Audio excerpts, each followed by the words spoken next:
Everybody, and welcome back to another episode. I'm your host, Brandon Cobb, co-founder of HPG Capital, and today I've got a guest who's been on the show before. We've got him back. We had a phenomenal episode with him last time. If you didn't catch that episode, we're going to talk about what we talked about last time because you got to catch his story and some of the cool stuff he's up to. I've got Chris Prefontaine on the show. He's the chairman and founder of Smart Real Estate Coach, a four-time best-selling author. He's a Forbes Business Council member and a three-time Inc. 5000 honoree for fastest growing company. He is the owner of Wicked Smart Communities. They operate all over North America, and they've successfully completed hundreds of transactions assisting students in doing the same. So along with his other achievements, Chris hosts the Smart Real Estate Coach podcast, and that ranks and get this the top 0.5%. So go check out that podcast. We're going to be talking today about how Chris built not only his coaching company but his real estate company. Chris, welcome to the show. It's great to have you back. Thanks, buddy. Good to see you as always. When you told me it's been a year and a half, that's a blink. So time flies. I know it really does time fly. And I remember the last time we had you on the show, I got your book and all the information. It's wonderful stuff. Last episode, guys, if you have not listened to Chris's previous episode, you need to go listen to it. We did that in June of 23, and we were talking about the upcoming recession, which a lot of people say is kind of already happened, or maybe we're in the middle of it. The government hasn't formally recognized it, but we dove into one of the best strategies in real estate during pretty much any time, but especially during tough financial times, which is how to do seller financing real estate and reduce a lot of risk. It is a fantastic episode. If you haven't listened to that episode yet, go back and watch it. Today, what I really want to dive into with Chris is how he grew his companies, because I know a lot of people listening to the show are entrepreneurs, and he's done a phenomenal job of weathering multiple cycles. He's successfully grown not one but multiple businesses, and so I'm excited to jump in. Chris, you'd mentioned on the previous episode that you had a foundation. I believe it was like construction and kind of building stuff. You had your partners that were kind of sort of doing that. You didn't like that.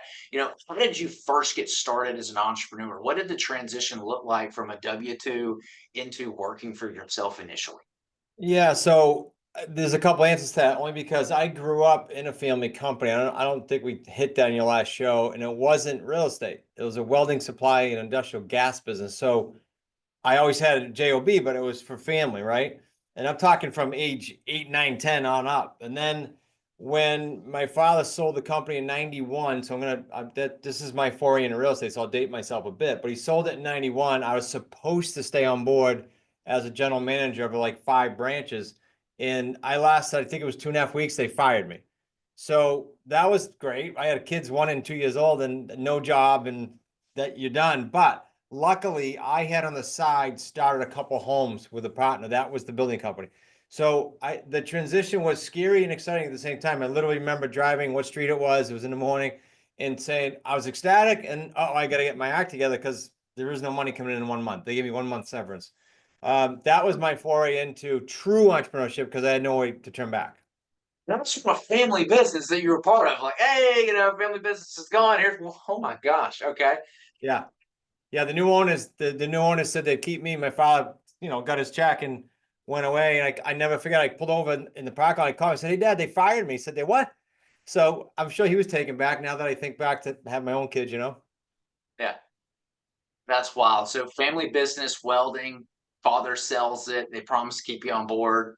Well, overnight you realize don't have a job. And Yeah. 1 month of cash reserves. What did you do next? Well, like I said, I had those 2 or 3 homes going. I think it was probably 3 lots. I think we had 2 homes going at the time. And so we just turned up the heat and started doing what I know how to do, which was get on the phone and hustle, right? So my sort of role was to find land and structure deals from the office. And I had a partner who was truly a builder in the field. And we grew fast. I mean, I think that first year we might have built 20 something homes, and the next year almost 50. So we did it pretty quickly. It was fun, and there was some urgency, some fire behind me, right? I had to do it. I had to do it fast. So when you initially started, it sounded like this was kind of like a side hustle gig in Yeah. real estate. And you're like, well, this is about to become a full-time Yeah. job now because this is all I've got. Is that right? Yeah, 100%. And so you think back, I don't want to water down like getting to 700 million for any entrepreneur, but truly it's about hustle, right? It's about getting up early, staying later, doing more phone calls, doing more follow-up. I can say that in hindsight now. So a lot of entrepreneurs, and I was including this for years, will get to that sort of 700 million, bang their heads on that forever. And that's comfortable. So a lot of people stay there. I did for years until like 2017, I think it was. So it was a major eye opener because as you get a little bit older, you go, all right, do I really want to stay on this treadmill? I can produce it, but do I want to stay on the treadmill? Now that makes a lot of sense. When you were first starting out, this is always the toughest time with any entrepreneur. What were some of the biggest challenges that you encountered, and how did you overcome those challenges? I would say what comes to mind is across the board is inexperience, right? Nobody's born an entrepreneur, especially if you were used to working for someone, family or not. I take some of our students, they go through, they're ready to become full-timers, and then they go, what happened? It's like a deer in headlights because nobody's telling them what to do now. So it's the discipline, it's the lack of experience as an entrepreneur. So a lot of this is mindset. You don't know it yet, when you're going through it, you just hustle through it. But as I look back, my challenges all came from lack of experience as an entrepreneur. What do you do next? What's most important? Is it lead gen? Is it you get caught up and get, the computer and get caught up and messing around with that and creative avoidance? It can be tough. Okay, so it is a struggle when you work for yourself. You work for yourself. You have to make the hours, and a lot of times when you work from home and you're used to going into an office with a boss, like you're there to work. There's no distractions around. But when you're at home, there's a lot of distractions. At what point, what happened for you to create a battle rhythm? Was there a light bulb moment where you had discovered, okay, like this is the highest dollar per hour activity that I need to focus on that's making me money? Because a lot of times, for me anyway, I know that I was kind of all over the place. Doing everything, you're wearing all the hats, you're stressed out, you're excited, it's a roller coaster ride. And it really wasn't until I learned, okay, I need to be focused on sales because that's what I'm good at. And that's what's going to help bring in future deals that I started to realize, okay, all right, that's what I need to focus on right now. And I need to try to outsource everything else that I possibly can so that I can focus on that. What was that light bulb moment for you? It's similar, because for me it was okay. I know if in those days, right? That was early on. I knew if I could secure land, we could keep going. That was like lead gen today for me, right? That was lead gen, get a piece of land so my partner could keep going. The light bulb moment was there was only two of us, right? And until we outsourced, you can't grow. I feel that same answer today in my company. Like at each stage, people go, well, I'm afraid to spend X to bring on a part-time assistant or a part-time bookkeeper. But really, that person, now I can say in hindsight, will drag revenue if you hire the right person, right? They'll help you drag revenue because then you go back to doing what you do best. So it was the people component that I never realized because I always looked at it as an expense. Now I look at it as a revenue generation. Okay. So you realized, all right, lead generation was what's the thing. You need something to keep the things coming in order to keep the lights on and keep the money going. What forced you to make that first hire? What event was it where you finally saw the writing on the wall and said, I need to hire somebody? I felt like I was a bookkeeper, like literally doing is fun for me. That's why I had to catch myself. Oh, I get to do spreadsheets in Excel, and at the time it was Yeah. Peachtree instead of QuickBooks. But that was it. I spent all day. I'd be like, "Hey," said to Joe, my partner, we got to bring someone in," and it wasn't a big expense. It was then. I was in my 20s, right? Do we bring someone in for like $200 a week or whatever it was? But that was a big light bulb, knowing that I was sitting behind a desk being a bookkeeper, and I'm not getting land then. Yeah. Okay. So you realized, all right, if I were to put a label on myself, I were in the workforce, right, what would I be exactly? Oh, well, I'd be a bookkeeper, but that's not paying the bills, right? I got to go out and I got to find something. If for me, I was the guy answering all the phones. I was going on the appointments. I was the project manager, and I remember the financials. It's kind of funny you mentioned bookkeeping. The financials were a complete mess. I was using the Photos tab album in my iPhone to take pictures of all the receipts and just throw them in there. Like I had no clue where we were on the projects as far as budget went. I had no clue how much we spent. Absolutely no idea on how much money we still needed. It was just do things until you run out of money and then max out the credit cards. And I remember realizing I needed to do bookkeeping. And it was like, hey, you need to learn QuickBooks. And I was like getting ready to take this 4 hours QuickBooks course. And I'm like, oh my God, dude, like I'm not good at this. This is going to take so much time for me to learn. And I just don't have the time to do it. Finally hit a breaking point where it was like, okay, I've got to hire somebody. I'm going to hire what I'm best at last. And I was good at sales. So I was the lead acquisition rep, and I hired a lead intake who could, the first was stop the bleeding. And my bleeding was like phones that were answering because I was spending all this money on marketing and I was the one answering all the phones and I was missing phone calls. So I was paying for marketing. I was paying for that phone to ring. And I remember when I realized it cost me like $40 every time to get the phone to ring and every missed phone call was $40. I was just dumping down the drain. I was like, I got to Yeah. stop the bleeding. So I hired somebody to answer the phones and set the appointments for me. And I remember when I first made that, I felt like a total fraud because I'd never run a business before. I'd never managed somebody. I had no clue what I was doing. And I was so insecure about what they thought of me that I was probably a terrible, terrible manager at the time. Your first hire was that bookkeeper.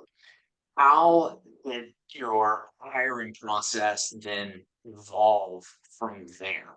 Like what did the trajectory of growth in your company look like? Like the first hire was the bookkeeper. Who was the second, third, fourth, and fifth in your real estate business? I rack my brain now. I know I went from, my brain started going to, what am I doing that's mundane and rote that someone could do, right? So it wasn't even putting a dollar tag on it, which is 100% correct what you said. It was, shoot, I'm doing agreements, for example. So then I hired a part-time executive assistant, which I help my students to this day with, because that offloads, if they're good, that offloads all of your admin. So there's nothing you should be doing except for what produces income.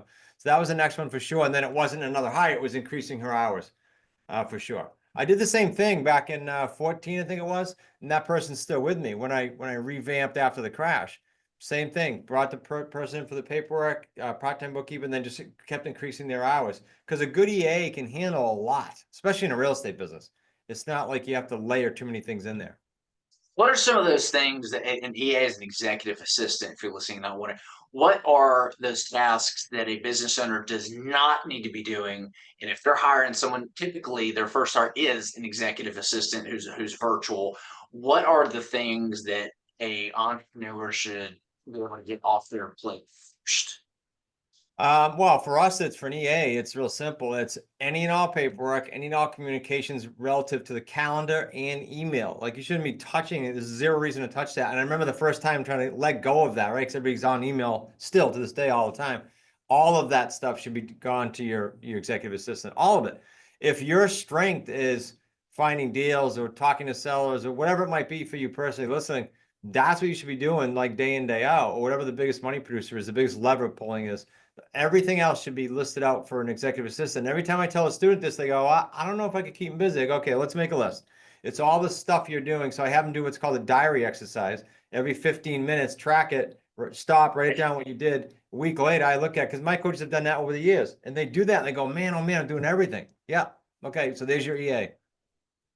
That's so funny. I call it a time audit, and it's so Yeah. interesting. What I learned when I did my time audit, again, it would go off every hour, and I would go to Excel and I would put the things I did and the number of minutes that I did. And Yep. I was getting granular with it. I was even tracking like minutes that I would shower, in the morning.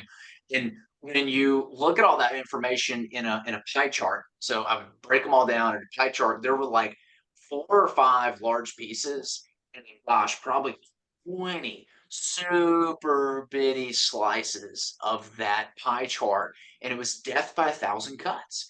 That's where a lot, it was over 33% of my time was going to just all these little bitty itty bitty things that you kind of don't know that you're doing or spending time doing, but they pop up so often that you door, and there are a lot of distractions. And that was where I was really able to help a VA focus my time and have her do those things. And man, when that happened, that was a game changer. My partner actually has 2 phones.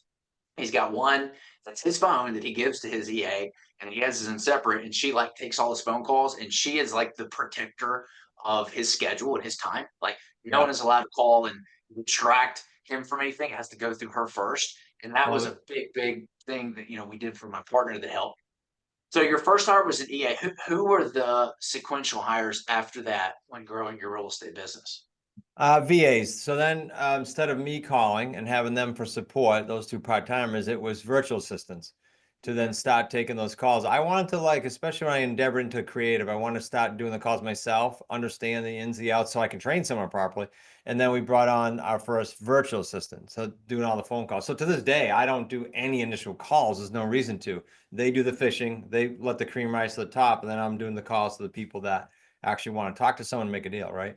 So virtual Okay. assistants. And you can, as you know, because you talked about it before from afar, an EA is a higher level, but a virtual assistant, we have a bunch of them. You know, let's look at this business that you and I are talking, we connected on, my coaching.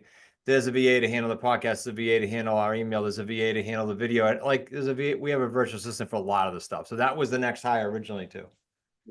Yeah, I used Fiverr a lot, and I still use Fiverr a lot to this day because I can just get amazing service for just pennies on the dollar of what I would get here in the United States. I remember when, I started my first business, which was flipping houses. We needed to send a lot of mailers out to these dilapidated properties.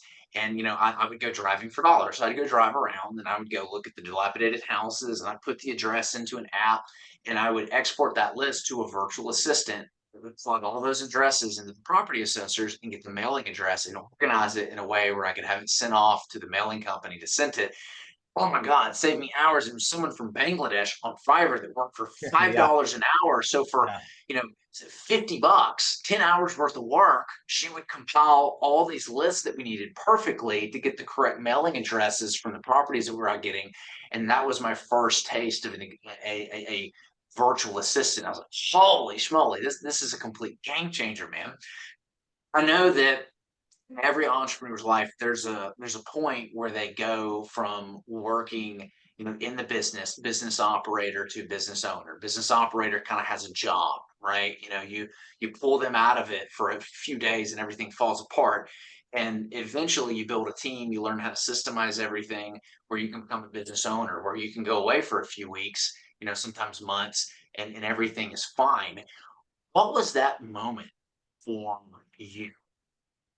When was it? Just so I'm tracking. Is that what you're saying? When was it? Yeah, Or well, what was that particular moment for you? Do you remember when you had that kind of aha moment when you kind of stepped out and sort of transitioned from business operator to business owner?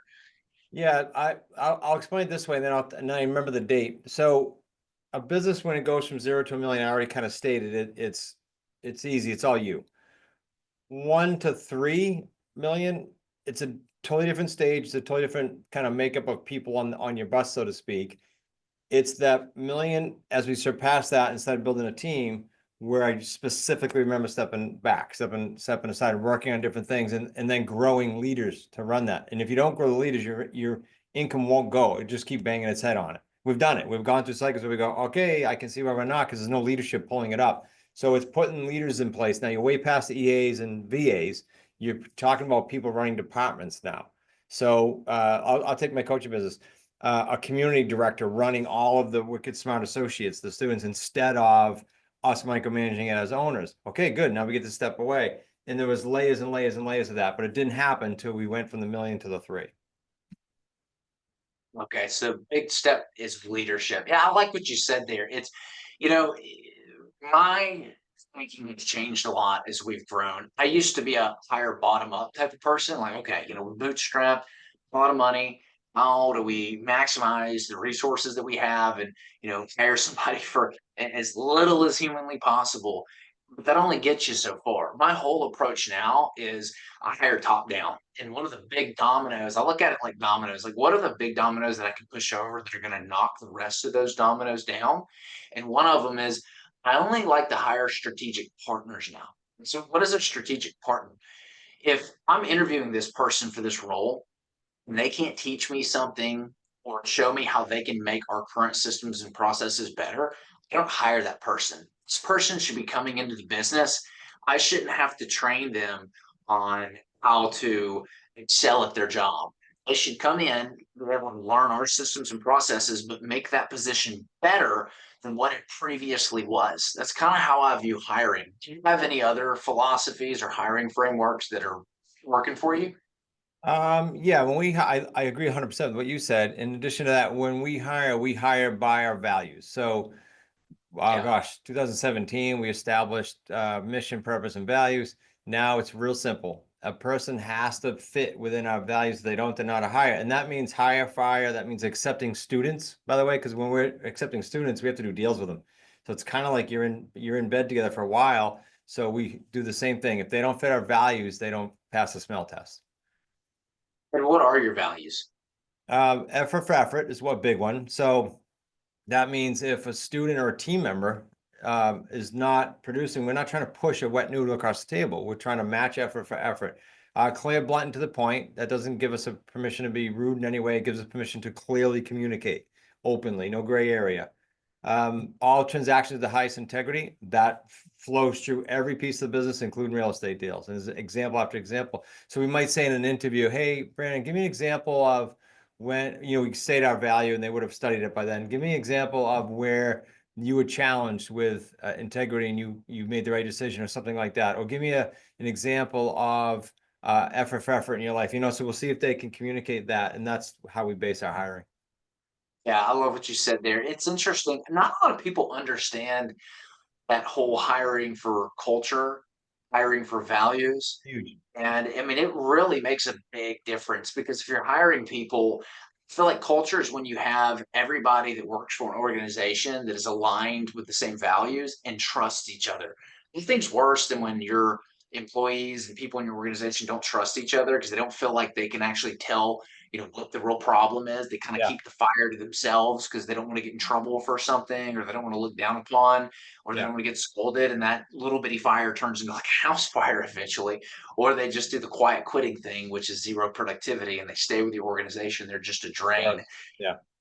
When you guys are hiring culturally, like, why is it so important to do that? Why is it so important to screen for values? Because so many people miss this.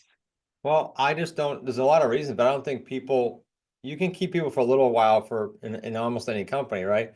But then they'll go elsewhere for money if there's no culture, in my opinion, among other Yeah. things. They just will. Like, why would they stay? There's zero culture. There's nothing going on outside of, I got to come in and just demanding work. So that's the main reason. Yeah, I agree with that. Yeah, money, when you hire somebody just for the paycheck or they come on board just for the paycheck, you're really only renting them.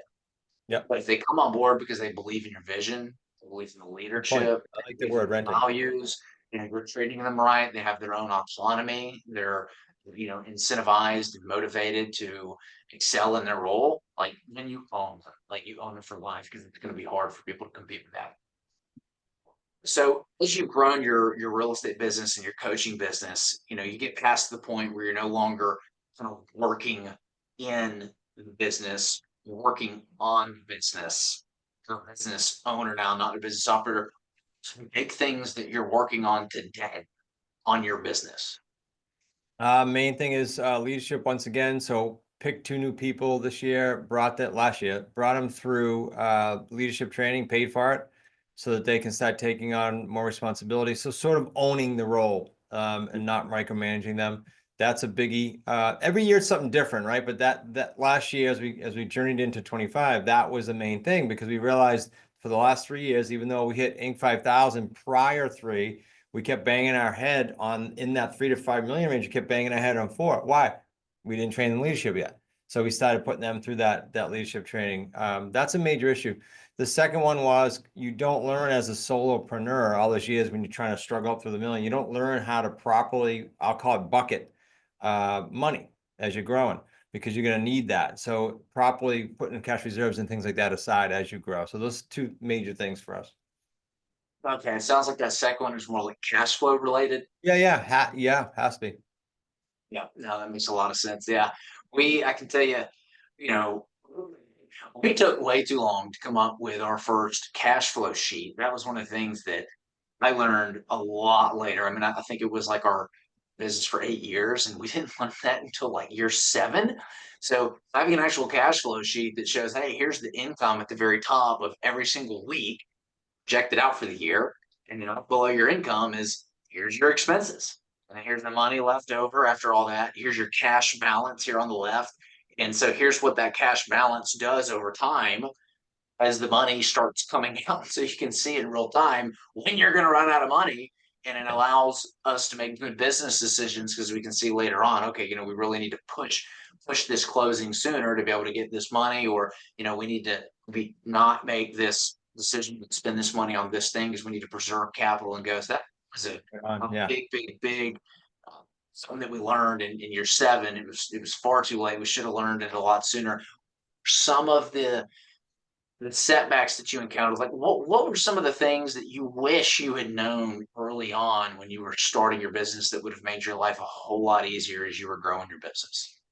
Two things. One is the importance of the people driving revenue, which you've hit a few times. The second is definitely in 6-month or 12-month increments, look backwards and say, okay, what were my biggest challenges? Like, why did I bang my head in certain areas? What were the bottlenecks? And then find a mentor, a group, or a mastermind that solves that. That's what we found I did in 17 to find someone who knew how to scale. I remember saying, am I going to get a marketing coach or am I going to get someone that can help us scale? We need both.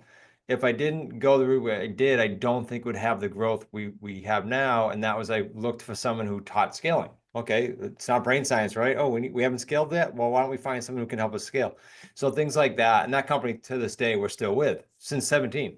So I literally owe them all the credit for our growth. And I say that when I'm on his show and he thinks I'm just patronizing him, but it's the truth.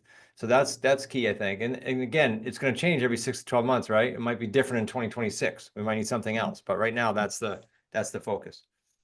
What company are you using? Do you mind sharing? Yeah. It's Elite Entrepreneurs out of Arizona. They were a spinoff from some people know it's called Keep now, but it used to be called Infusionsoft.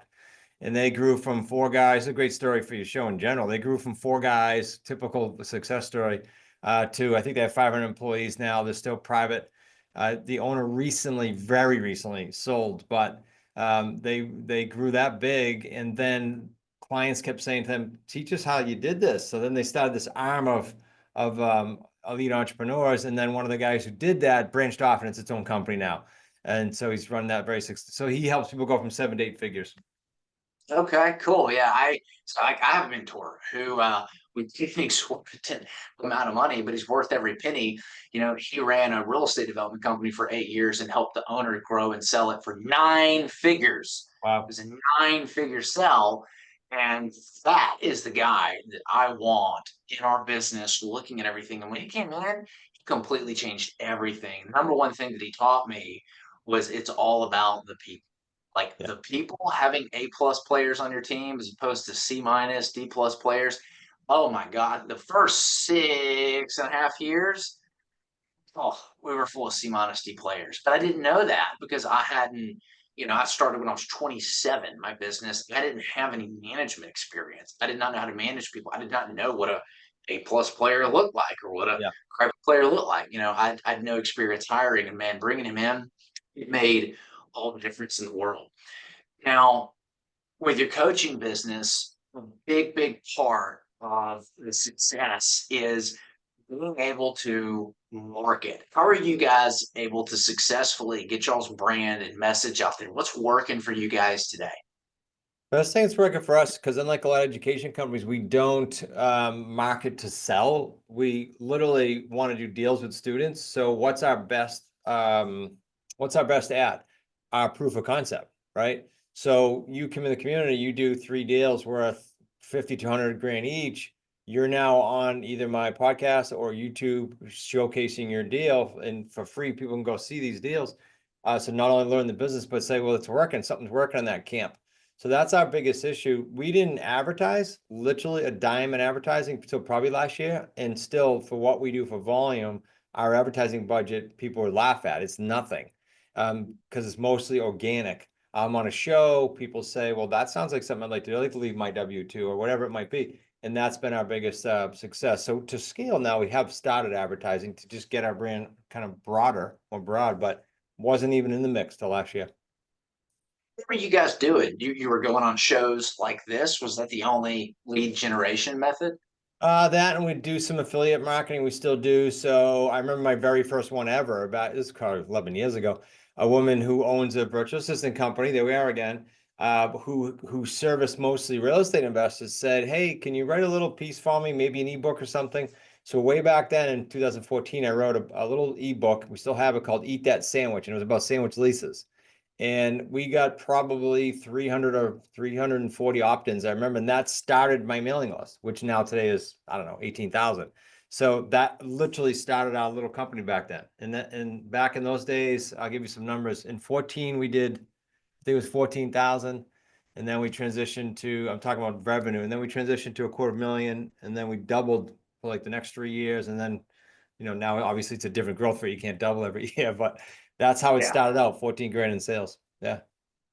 Wow, that's amazing. And you mentioned it was all organic, which, as I've gotten older, I've tried to study the structure of successful businesses, and I've realized that you will not grow a big business if you cannot either one, get customers to come back and repeat, which is kind of tough in the coaching business because a lot of people will join programs for 2 or 3 years. They kind of feel like they graduate and then they'll kind of move on. And then there's some that knock it out of the park, like the one you mentioned that you've been with since 2017. It's tough to retain. You've got to create a referral program. You mentioned you get a lot of your business organically. Your product's so good, word of mouth is selling for you. If you can't build some kind of machine where the word of mouth is not selling for you, you're going to be stuck in a perpetual model where you're dumping so much money into advertising, because you have to constantly find new customers because you're losing like the previous customers. They're either not staying with you or they're not able to generate the referrals that you need. And so when I learned that, I was like, oh my gosh, yeah, we definitely need to have something where, we keep customers for life. A lot of our customers are, investors, right? They keep money with us. And luckily it's a model where they can stay with us long term and just keep recycling as That's they get awesome. these distributions back. And then we have a system where, after they get a distribution, they get like a personalized gift, they get a follow call, and then I personally ask them for a referral, and they actually generate referrals. And it's the coolest model ever. So it's growing organically without us having to spend a ton of time and money on it. For where you're at today, what does a day in the life of look like? Like, what are the high level things that you're focused? Like, what's with all the success that you've had, what's next for you? Well, the short answer to the now is most of my stuff to all of our early conversations, I'm not involved. I'm just doing interviews like this now, and my own show, because my son-in-law is our CEO and runs majority of the growth and the scaling and all the team stuff. So that I'm just doing interviews now. Definitely a role that I enjoy because it's fun for me to do. It's my story. It's like we're talking about right now. As far as the future, we're constantly looking at the deal side of it. So how can we improve time to first deal? How can we improve how many deals per associate? Those are metrics that when you nail those down and people have success, they're not going anywhere. They're not leaving the Wicked Smart community. So that's really what we focus on day in, day out. And then passing the baton still, continuing for me to pass the baton to other leaders. I love that. You said the time to the first deal is what you guys are focused on, which Yeah. when you're, no matter what business you're in, what your product is, the faster between the time somebody gives you money and you can produce the result, better experience that they're going to have. It's a very important business concept that I learned. The sooner you can do that, the better experience they have, which means they're going to be happier and they're going to stay and they continue to spend money. Well, break that down for us. What are the love that you track that, by the way? That's a great KPI to track. What goes into that? To track the time to first deal, it's just, What and goes in, like how, like what activities or actions are you taking that are improving that time to, oh, got it, got it, got it. I call it time to student success, because your Yeah, associates, I'm assuming, are students and you're yeah. focused on, okay, student gives us money. How do we decrease the amount of time until their first deal? Yeah, a bunch of things. No priority order. More touches, and again, not pushing a rope or pushing a wet noodle. More touches for the people who are deserving. So we call it pouring gas on. So every week the coaches report, "Hey, my top three and my bottom three students." Okay, we want to know the top three. We want to go pour gas on them. So the 5 coaches will start pitching in, and they feel that they understand they got momentum behind them. They got support behind them. There's not many communities that could throw that much energy, hands-on labor at coaching like that. Rewards in awards, contests, just constant immersion in that process to make sure that they're handled properly. We're going to hire very soon sort of a customer success rep just so the coaches aren't bogged down. The coaches are doing deals, and then this person can come around and just make sure all the other stuff gets picked up. How do I access this? How can I be more efficient in my CRM? All these little things that the coaches really shouldn't be bogged down with. That's going to constantly improve the time to first, and is as we speak. Yeah. Okay. Very cool. What are some of the things that you're most proud of your coaching business? I'd say most definitely family in the biz, because I mean, no better way to hang out and be at your work at the same time. So, but definitely family in the biz. I think you Yeah. mentioned like your son. I think you might be like the COO or somebody Son high and up. son-in-law, and Kayla, before she had kids, my daughter was in the business too. So yeah, they've all been involved. That's super cool. Well, Chris, it's been a pleasure having you on the show. If people want to learn more about your coaching program, learn more about you, where can they go?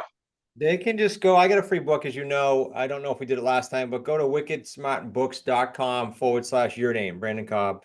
We'll know it came from you. wickedsmartbooks.com/Brandon Cobb.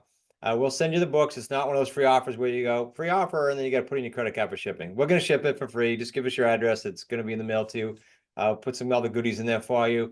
And then I'm big on free, Brandon, so they can go to smartrealestatecoach.com/masters class. If they don't mind dealing with my babble and accent for another 55 minutes, they can get a free workshop, and hopefully they'll enjoy it. But it allows them, if they go free, to say, I want to pursue it or I don't, but they don't have to waste money. And in the meantime, they get to do their own due diligence. Very cool. We'll make sure that that gets posted in the show notes, Chris. It's an Sweet. absolute pleasure. Thanks for coming on and sharing your story. Thank you. Thanks, buddy. Good to see you. And hey, if you got value from this, show Chris some love, show me some love, leave us a review, share this with friends and family. We will see you guys next time.